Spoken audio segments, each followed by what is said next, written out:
Hello, freak bitches. I don't need anything better than this. It's still. My wife, thank God, I could not have married a woman that didn't have nice tits. Oh, there's a lot of women out there with little tits that are angry at you right now. Sorry, you're not real women. I'm kidding. I'm kidding. But I couldn't have married one. Wow. I respect you and I'll hang out with you.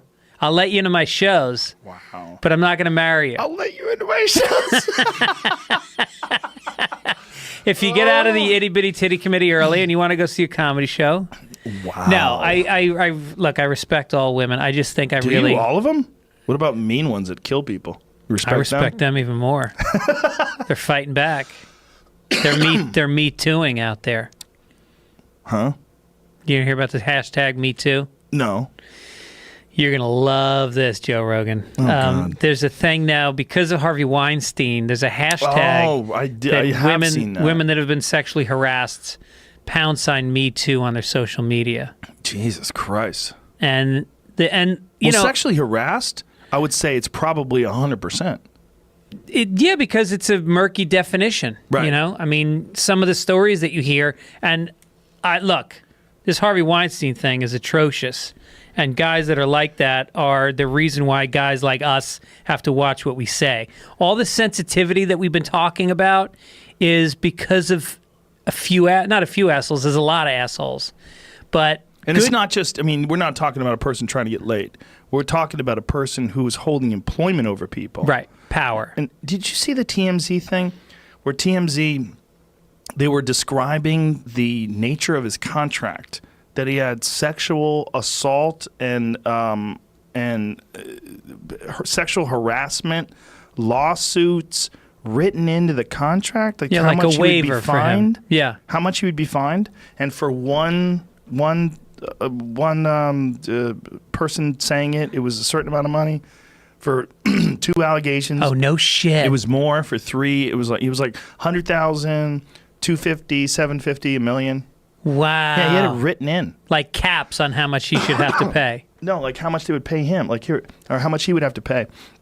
According to the contract, if Weinstein treated someone improperly in violation of the company's code of conduct, he must reimburse TWC for the settlements or judgments. Additionally, you, Weinstein, will pay the company liquidated damages of $250,000 for the first such instance, $500,000 for the second such instance, $750,000 for the third, and $1 million for each additional instance. Wow. Just imagine that they wrote this in. They're complicit. They're all complicit. There's another provision. He can be fired for the perpetuation. Have you ever read perpetuation? Perpetuation? That's a weird word. Yeah, it is. Perpetuation by you, Weinstein, of a material fraud against the company. Okay, what does that mean? The question, where's the fraud? Lance Maroff, a board member who negotiated the Weinstein 2015 contract, said in an interview, and we've confirmed, the board knew Weinstein had settled prior lawsuits brought by various women, but they assumed it was to cover up consensual affairs. Sure it was. The board's assumption does not constitute fraud on Weinstein's part. Scroll up. Let's keep going. More surprisingly is how TWC fired Weinstein, Weinstein, supposedly without giving a specific reason, which could potentially violate the terms of the contract. Oh my God, that's crazy. Here's the kicker. Even if Weinstein had committed fraud by not fully informing the board of directors, the contract says before he can be fired, he has the right to mediation. If that doesn't work, he's entitled to arbitration. He got neither. He was summarily fired, and sources connected with Weinstein tell TMZ he was never given a specific reason. Wow. Well, he's fighting it. Yeah. I love that. Where do you get the balls to fight back right now? I guess he feels like it's the only way to sort of reclaim some ground. Yeah. I mean, is that a way to look at it? Well, that's that mentality. And, you know, at that level, the power brokers that run Hollywood, you know, they're all fucking, Trump is like that too. It's all aggression. It's all come at you when you come at them. Yeah. I mean, it's got to be a crazy position to be in, to be the head of Miramax. Yeah. You know? I mean, it's like, it's the biggest. It's one of the biggest, right? What's the biggest? I don't know. What is the biggest studio? If it's not Miramax, it's one of the other ones. Universal, Universal, Miramax. So, at the very least, he's responsible for some of the most iconic movies ever. Yeah. So Certainly the most Oscars of any studio in the last 20 years. So everyone's kissing his ass. Yeah. Massive amounts of power and this influence over people, like royalty, right? Barks, they all come, everybody's at his whim constantly. And then tries to fuck all these starlets. Like, if he had just stuck with, like, prostitutes, it probably still would come out. But it wouldn't come out the same way. It wouldn't have come out. You don't think so? Well, think about the fact that they covered up sexual assault on, it sounds like, a weekly basis. I mean, this story broke, 5 days ago? Something like that. And there's already so many women that have come out.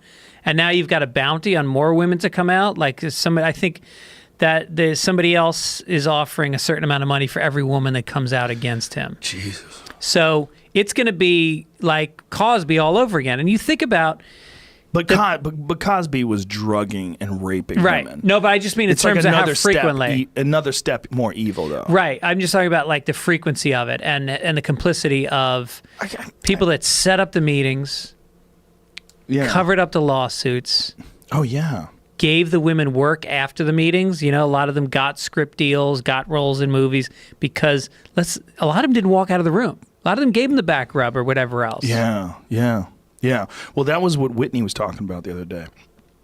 Whitney Cummings was telling me, her and one of her friends, who's an actress, I did their show at the Largo the other night, and they were in the green room, and they were talking about how many women literally wrote into their contract, like, not wrote into it, but there was an agreement that they would fuck him to get, like, editor's cut. They would fuck him to get more lines. What? Yeah. Girls, like, prominent actresses had sex with him to ensure that they got big roles. This was written down? Some of it was agreed upon. I don't know if they wrote it, but these things were agreed upon. Whoa. And that he always kept his end of the bargain. He was known for hooking them up. Wow. It was part of how he got this whole thing to work. Which means every director and editor that kept those lines in knew, because editors all the time you chop out whole scenes because they don't work. Yeah, but that's like saying, like, when did it happen? Did it happen before the film was shot? Like, he would give them final cut? Like, he would allow them to be in the editing room? Or was it like, I will give you the choice part? Whatever it was, like some sneaky deal. Yeah. I mean, who knows how he said it? Who knows how they did it? Yeah. But the idea that all these actors are coming out like, I have no idea. Can't believe it. I'm so horrified. How do you not know that? I'm a road comic and I knew about it. Yeah. I'm not in the middle of Hollywood. Yeah. I've known about it for 15 years. What did you know? I knew that he was a casting couch guy. Everybody knew that he was this sleazy, fat...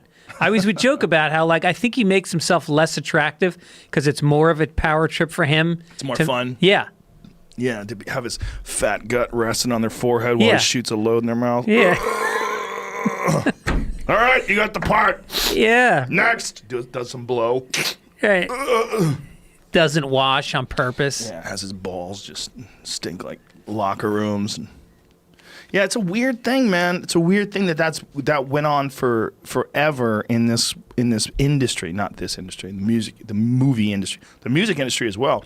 Sturgill Simpson was telling me some story about some guy who's a known pederast who is like he's in a similar position in the music business.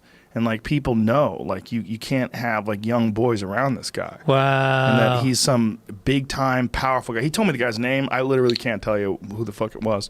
But he was saying, like, man, there are people in the music business that are in this exact same situation.